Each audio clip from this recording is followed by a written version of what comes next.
Yeah, I think my last question for you before we let you go here is, should we be expecting from what you're seeing on the technical side of things for the bottom to potentially hit this year, or are we looking at potentially next year?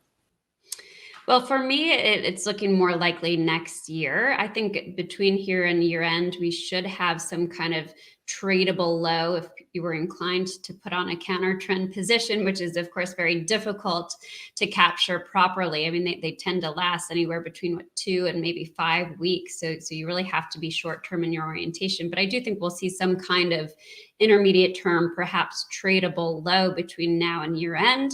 But that's something that will ultimately give way to perhaps another downdraft. I think the worst case scenario for the market would really be a slow grind lower, as opposed to that kind of climactic action that I think a lot of folks are actually sort of hoping for to signify the end to this bear market cycle. I suspect that we're in for a bit more of a prolonged and perhaps not highly volatile on the downside type of environment. Amazing. Let's go ahead and leave it there. Katie, thank you so much for joining us today, and good luck on the continued success with TAC. We really appreciate it. You have a good weekend, okay? Thanks so much. Take care.